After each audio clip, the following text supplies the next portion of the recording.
सभी साथियों को मेरा नमस्कार। दोस्तों, आप जानते हैं कि वास्तविक मतदान के पूर्व आपको मॉक पोल अर्थात दिखावटी मतदान कराना अनिवार्य है। ऐसे में आज के इस वीडियो में हम आपको बताने वाले हैं कि मॉक पोल का स्टेप बाय स्टेप प्रक्रिया क्या होगी और इसके बाद हम देखेंगे कि मॉक पोल के बाद जो आप मॉक पोल सर्टिफिकेट अर्थात मॉक पोल का जो प्रमाण पत्र भरते हैं, तैयार करते हैं, तो वो प्रमाण पत्र आप किस प्रकार से तैयार करेंगे। तो दोस्तों, आइए आज के इस वीडियो को शुरू करते हैं। इससे पहले एक ही रिक्वेस्ट है, चैनल पर पहली बार आए तो प्लीज मेरे चैनल को सब्सक्राइब कर लीजिएगा, साथ में बेल आइकन को ऑल वाले ऑप्शन के साथ अवश्य प्रेस कर लीजिएगा ताकि मेरे आने वाले लेटेस्ट वीडियोज के नोटिफिकेशन आपको टाइम टू टाइम मिलते रहेंगे। आइए दोस्तों, आज के इस वीडियो को शुरू करते हैं। दोस्तों, वास्तविक मतदान के पूर्व जब आप मॉक पोल प्रारंभ करते हैं तो यहां पर सबसे पहला स्टेप आपका होगा मॉक पोल का प्रोसेस निर्धारित पोल समय से 90 मिनट पहले शुरू करना सुनिश्चित करना है। तो ऐसे में आप जानते हैं कि वास्तविक मतदान का समय जो है वो 7 बजे का है। ऐसे में 90 मिनट पहले की बात करें तो 5:30 होता है।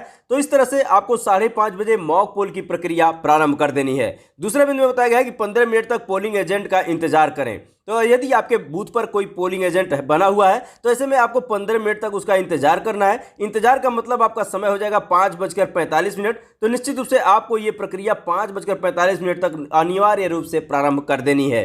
तीसरे बिंदु में बताया गया है अगर 15 मिनट तक कोई भी पोलिंग एजेंट नहीं आता है तो सेक्टर ऑफिसर और जो ऑब्जर्वर होंगे उनको सूचित करना है आपको और उनकी उपस्थिति में आपको मॉक पोल की कार्यवाही पूर्ण कर लेनी है। एजेंट के चक्कर में आपको 15 मिनट से अधिक इंतजार नहीं करना है। क्लियर। अब यहाँ चौथे बिंदु में बताया गया है कि बीयू और वीवीपैट को निश्चित की गई वोटिंग जगह पर बिना पर्दे के रखें। तो दोस्तों, कहने का मतलब यह है कि यहाँ पे आप वीवीपैट रखें और इसके दाहिनी साइड में अपने बैलेट यूनिट को रखें। और बिना पर्दे के इसलिए कहा जा रहा है क्योंकि सारे एजेंट्स और आपकी टीम मिलकर यहाँ पे मॉक पोल की कार्यवाही करेगी, तो बिना पर्दे के रहने पे यहाँ पे आपका काम आसान होगा। अब यहाँ पांचवें स्टेप को बताया जा रहा है कि कंट्रोल यूनिट को अपने पीठासीन अधिकारी या फिर जो तीसरे मतदान अधिकारी होंगे उनके टेबल पे रखा जाए। और छठे बिंदु में बताया गया है कि बीयू अर्थात बैलेट यूनिट को वीवीपैट से तथा वीवीपैट को सीयू अर्थात कंट्रोल यूनिट से दी गई केबल की मदद से जोड़े। तो आप कनेक्शन जानते हैं, ये वाला वीडियो आप निश्चित रूप से देख लीजिए। कनेक्शन को हमने डिटेल में इसमें समझाया है कि किस प्रकार से इसे कनेक्ट करेंगे।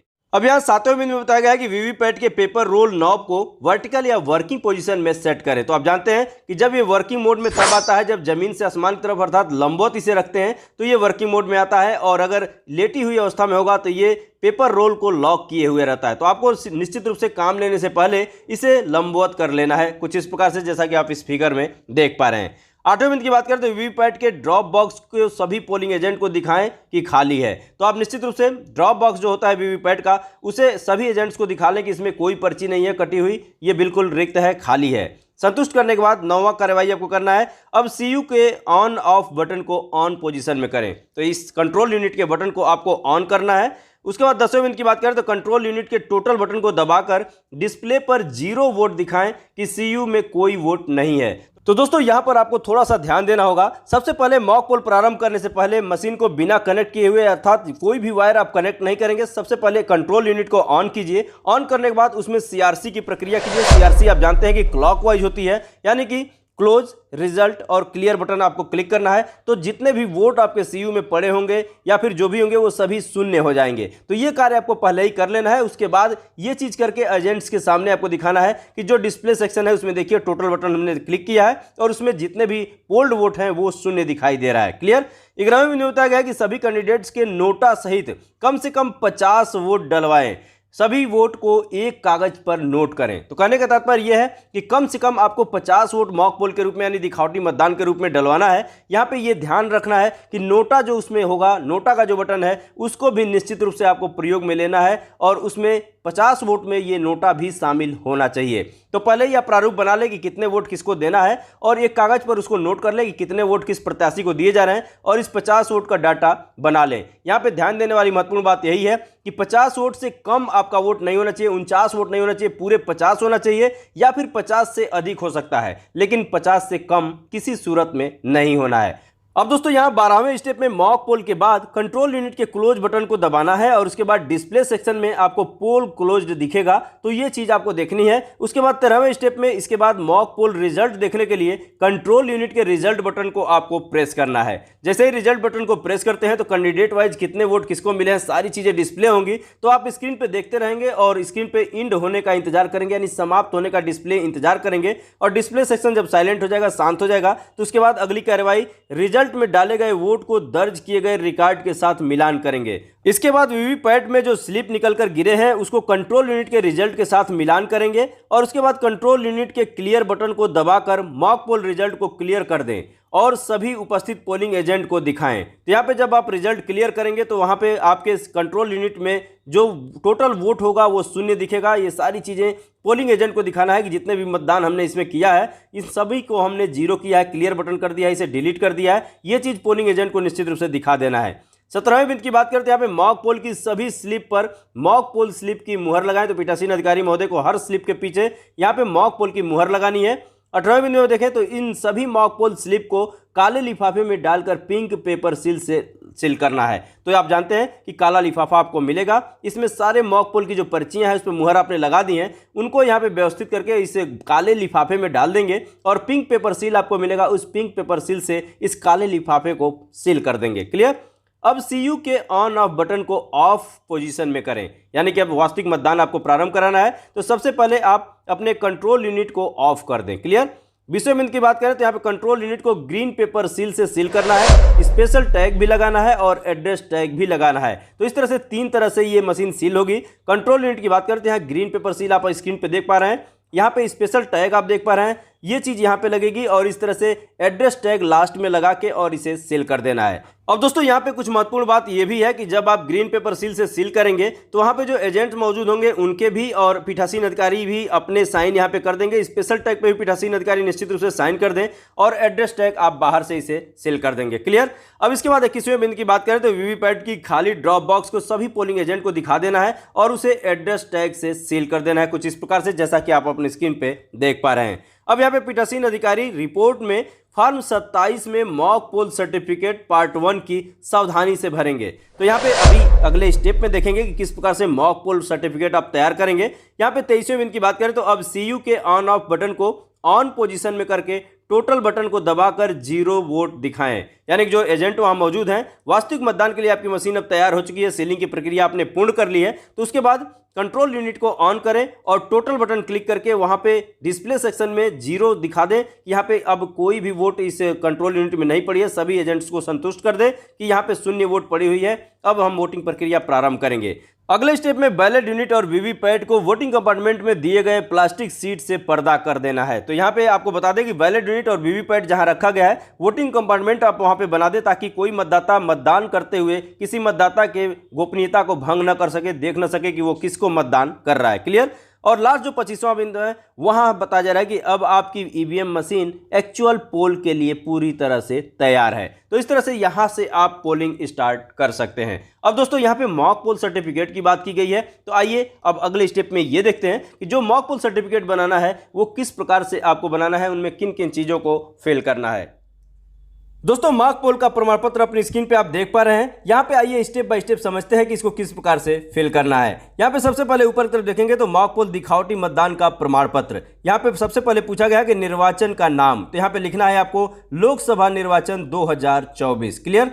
यहाँ पे दूसरे बिंदु में पूछा गया है कि विधानसभा क्षेत्र का नाम एवं क्रमांक, लोकसभा क्षेत्र का नाम एवं क्रमांक और मतदान केंद्र का क्रमांक। तो ये सारी चीजें जो आपको प्रपत्र उपलब्ध कराए जाएंगे जहां पे आप मतदान कराने के लिए जा रहे हैं, तो सारी डिटेल्स ये आपको उसी प्रपत्र में मिल जाएंगे, उससे आपको सही सही देखकर इसे फिल कर लेना है। अब यहाँ पे आगे बताया गया कि मॉक पोल अर्थात दिखावटी मतदान का संचालन एवं मॉक पोल डाटा का सत्यापन किस प्रकार से करना है, इस सूची को देख पा रहे हैं। इस चार्ट के हिसाब से आपको इसका सत्यापन करना है। अब दोस्तों इस सत्यापन चार्ट पर नजर डालें तो यहाँ सबसे पहले क्रम संख्या दी गई है, उसके बाद अभ्यर्थी का नाम दिया गया है। तो अभ्यर्थी का नाम का मतलब यह है कि जो चुनाव लड़ने वाले प्रत्याशी हैं उनका नाम आपको यहाँ देना है। तो मान लीजिए आपके मतदान केंद्र पर 5 प्रत्याशी हैं, तो आपको क्रम से 5 प्रत्याशियों के नाम यहाँ पे लिख देना है और 5 को मतदान कराना है। साथ में यहाँ पे ये भी लिखा गया है कि नामों में नोटा को भी शामिल करना है, यानी कि नोटा जो होगा उसको भी, जो नोटा का बटन है उस पर भी मतदान निश्चित रूप से अनिवार्य रूप से आपको करना है। तो यहाँ पे नोटा लिख दें। क्लियर। तो 5 प्रत्याशी हो गए और ये नोटा का बटन हो गया। अब इसमें बारी बारी से आपको दिखावटी मतदान करना है। तो दूसरे स्टेप में देख रहे हैं दिखावटी मतदान के दौरान डाले गए मतों की संख्या कितनी है, उनकी संख्या यहाँ पे देनी है। तो मान लीजिए पहले प्रत्याशी को 5 वोट डाले गए, दूसरे को 4 वोट डाले गए, तीसरे को मान लीजिए 5 वोट डाले गए, चौथे को 5 वोट डाले गए, छठे को 3 वोट डाले गए, नोटा के लिए हो गया। इस तरह से हर प्रत्याशी को आपको वोट देना है, कम से कम 50 वोट आपको डालने हैं। क्लियर। अब अगले में है परिणाम जांच करते समय कंट्रोल यूनिट अर्थात सीयू के द्वारा दर्शाए गए मतों की संख्या। तो यहाँ पे जो भी मतदान हुआ है, यहाँ पे जिस प्रत्याशी को जितने मत दिए गए हैं, सेम यही चीज़ आपको यहाँ पे कॉपी कर देनी है, क्योंकि जितने मतदान जिस प्रत्याशी को किए गए हैं वही संख्या आपके कंट्रोल यूनिट में भी डिस्प्ले करेगा। तो यही संख्या आपको सेम यहाँ पे इस स्टेप में भी लिख देना है। क्लियर। यहाँ पे अभ्यर्थीवार वीवीपैट के द्वारा मुद्रित पेपर स्लिप की संख्या देनी है। तो स्वाभाविक है कि पेपर स्लिप की संख्या भी आपकी उतनी ही होगी जितना आपने मतदान किया है। तो आप जानते हैं कि जैसे ही स्विच को ऑन करते हैं तो 7 पेपर स्लिप अलग से कट के गिरती है, जिसमें किसी प्रत्याशी का नाम नहीं होगा। वो मशीन की फिटनेस को प्रमाणित करता है। 7 पर्चियां कट के गिरती हैं शुरू में ही जब भी आप मशीन को ऑन करेंगे। क्लियर। तो उसके अतिरिक्त 6 प्रत्याशी हैं, 50 वोट कम से कम आप वोट करते हैं तो 50 पर्चियां भी इसमें उस 7 पर्चियों के अतिरिक्त रहेंगी। क्लियर। तो इस तरह से जिस प्रत्याशी को जितने वोट आपने डाले हैं उतने ही पर्चियां यहाँ पे उस प्रत्याशी को मिलेंगी। तो यही संख्या सिर्फ यहीं पे आपको कॉपी कर देनी है। क्लियर। क्योंकि जिस प्रत्याशी को जितने मत आपने दिया है वही पर्ची वही संख्या यहाँ पे भी मेंशन करनी है। आगे बताया गया है कंट्रोल यूनिट अर्थात सीयू के द्वारा दर्शाए गए परिणाम एवं मुद्रित पेपर स्लिप की संख्या मेल खाती है। तो निश्चित रूप से मेल खाएगी। तो यहाँ पे आपको लिखना है हाँ मेल खाती है। क्लियर। इस कॉलम में आपको ये चीज़ लिख देनी है। अब इस चार्ट में दोस्तों लास्ट जो कॉलम है इसमें पूछा जा रहा है कि राजनीतिक दल का संक्षिप्त नाम या निर्दलीय अंकित करते हुए मतदान अभिकर्ता का हस्ताक्षर कराने की बात कही जा रही है। तो यानी कि जितने भी प्रत्याशी यहाँ चुनाव मैदान में है, ये पहला प्रत्याशी किस पार्टी का है वो पार्टी का नाम देना है, दूसरा प्रत्याशी किस पार्टी का है उस पार्टी का नाम देना है। इस तरह से प्रत्येक पार्टी का नाम आपको प्रत्येक प्रत्याशी का यहाँ पे देना है और इसके अलावा सदस्यों के यहाँ संक्षिप्त हस्ताक्षर भी कराने हैं। और इस तरह से यदि कोई निर्दलीय है तो उसके लिए यहाँ पे पार्टी का नाम निर्दलीय अंकित करना है। तो इस तरह से दोस्तों यहाँ पे ये चार्ट आपका कंप्लीट हो जाता है। अगले स्टेप में आइए देखते हैं आगे क्या कुछ करना है। अब दोस्तों इस स्टेप में आगे की तरफ बढ़ेंगे तो यहाँ पूछा गया है मॉक पोल डाटा को क्लियर करने के लिए कंट्रोल यूनिट पर क्लियर बटन दबाया गया है हाँ या नहीं। यदि हाँ तो उपरोक्त वाक्य को स्याही से लिखें। तो आपको यहाँ पे पेन से अपने मेंशन करना है। क्या मेंशन करना है? मॉक पोल डाटा को क्लियर करने के लिए कंट्रोल यूनिट का क्लियर बटन दबाया गया। ये चीज़ आपको यहाँ पे पेन से लिख देना है। क्लियर। यहाँ पे पूछा जा रहा है कि मॉक पोल के बाद वीवीपैट से सभी मुद्रित पेपर पर्चियां निकाल ली गई हैं हाँ या नहीं। तो आपको यहाँ लिखना है हाँ। डी में पूछा गया है सभी मतदान अभिकर्ताओं को रिक्त वीवीपैट दिखाया गया है हाँ या नहीं। तो यहाँ भी आपको हाँ कर देना है। क्लियर। यहाँ अगले बिन में पूछा जा रहा है कि वास्तविक मतदान से पहले सुनिश्चित किया गया है एवं मतदान अभिकर्ताओं को भी यह प्रदर्शित किया गया है कि कोई भी मुद्रित paper slip VVPAT drop box में नहीं है हाँ या नहीं। तो यहाँ पे आपको हाँ लिख देना है। आगे पूछा गया है कि कंट्रोल यूनिट के टोटल बटन को दबाकर मतदान अभिकर्ताओं को दिखाया गया है कि टोटल वोट 0 है हाँ या नहीं। तो यहाँ भी आपको हाँ फिल करना है। यहाँ पे आगे पूछा गया है मॉक पोल वीवीपैट पर्चियों पर मॉक पोल स्लिप की मुहर लगी हुई है और काले लिफाफे में डालकर पिंक पेपर सील के माध्यम से सील की गई है हाँ या नहीं। तो यहाँ भी आपको हाँ करना है।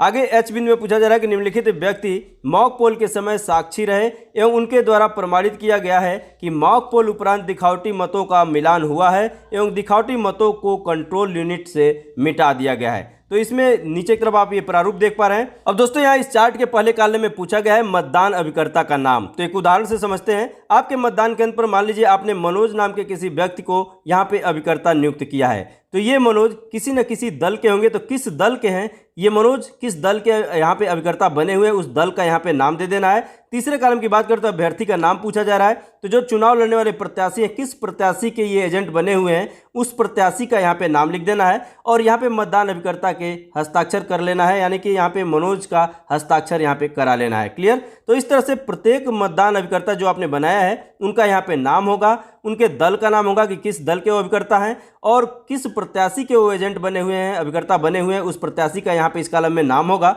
और इन जो अभिकर्ता हैं जिनको आपने नियुक्त किया है उनका हस्ताक्षर इस कॉलम में आप करा लेंगे। तो इस तरह से ये चार्ट आपका फुलफिल हो जाएगा। नीचे की तरफ आते हैं तो यहाँ पूछा गया है कंट्रोल यूनिट पर प्रदर्शित समय भारतीय मानक समय IST से मिनट कम अधिक है। यदि है तो यहाँ पे कुछ लिखना है, लेकिन यहाँ पे आपको बता दें कि भारतीय मानक समय अनुसार ही आपका समय आपके कंट्रोल यूनिट में होता है। तो ये मेल खाता है, इसलिए यहाँ पे नील कर दीजिए, यहाँ कुछ लिखने की आवश्यकता नहीं रहती है। आगे बताया गया है माइक्रो ऑब्जर्वर के हस्ताक्षर लेना है। यदि आपके मतदान केंद्र पर कोई माइक्रो ऑब्जर्वर नियुक्त है तो उसका हस्ताक्षर यहाँ करा लें, अन्यथा इसे छोड़ दें। यहाँ पीठासीन अधिकारी अपना पूरा नाम लिख देंगे और अपना हस्ताक्षर यहाँ पे कर देंगे। क्लियर। आगे बताया गया है, यह प्रमाणित किया जाता है कि वास्तविक मतदान प्रारंभ होने से पूर्व कंट्रोल यूनिट का टोटल बटन सभी मतदान अधिकारियों की उपस्थिति में यह सुनिश्चित करने के लिए दबाया गया कि टोटल वोट इज 0 है। निम्नांकित उपयुक्त कथन अवलोकन पर चिन्ह लगाएं। पहला विकल्प है कंट्रोल यूनिट टोटल वोट 0 दर्शाती है, और दूसरा है कंट्रोल यूनिट टोटल वोट 0 से अधिक दर्शाती है। तो स्वाभाविक है कि आपका कंट्रोल यूनिट जो है वो 0 ही दर्शाएगी, तो आपको पहले वाले विकल्प पे टिक कर देना है। क्लियर, यहाँ पे आप टिक कर दीजिए। उसके बाद नीचे की तरफ आप आएंगे तो यहाँ पे पीठासीन अधिकारी का नाम और हस्ताक्षर यहाँ पे हो जाएगा, और फिर यहाँ नीचे दिया जा रहा है कि निम्नांकित व्यक्ति मॉक पोल के समय साक्षी रहे एवं उनके द्वारा प्रमाणित किया गया कि मॉक पोल उपरांत दिखावटी मतों का मिलान हुआ है एवं दिखावटी मतों को कंट्रोल यूनिट से मिटा दिया गया है। तो यहाँ पे आप देख पा रहे हैं मतदान अधिकारी का नाम, तो आप जानते हैं प्रथम मतदान अधिकारी, द्वितीय मतदान अधिकारी, तृतीय मतदान अधिकारी, तीनों यहाँ पे अपना नाम लिखेंगे और अपने अपने यहाँ पे आगे अपने नाम के आगे यहाँ पे सिग्नेचर करेंगे, हस्ताक्षर करेंगे। तो इस तरह से दोस्तों नीचे की तरफ पीठासीन महोदय यहाँ पे निश्चित रूप से अपना एक सुभिन्नक मोहर लगा दें, अपना हस्ताक्षर कर दें, और इस तरह से ये मॉक पोल का प्रमाण पत्र बनकर आपका तैयार हो गया। तो दोस्तों लोकसभा चुनाव 2024 से संबंधित आप वीडियोस देखना चाहते हैं तो मेरे चैनल पे विजिट करें और वहां प्लेलिस्ट को चेक करें। वहां पे एक जगह हमने सारे वीडियोस को दे दिए हैं, निश्चित रूप से वो आपके लिए उपयोगी सिद्ध होंगे। वहां पे विजिट करके उस वीडियोस को आप देख सकते हैं। तो दोस्तों ये वीडियो आपको अच्छी लगी हो तो लाइक कर दीजिएगा, चैनल पर पहली बार है तो प्लीज मेरे चैनल को सब्सक्राइब कर लीजिएगा, साथ में बेल आइकन को ऑल वाले ऑप्शन के साथ अवश्य प्रेस कर लीजिएगा ताकि मेरे आने वाले लेटेस्ट वीडियोज के नोटिफिकेशन आपको टाइम टू टाइम मिलते रहेंगे। तो दोस्तों मिलते हैं अगले वीडियो में किसी नए टॉपिक के साथ, तब तक के लिए नमस्कार।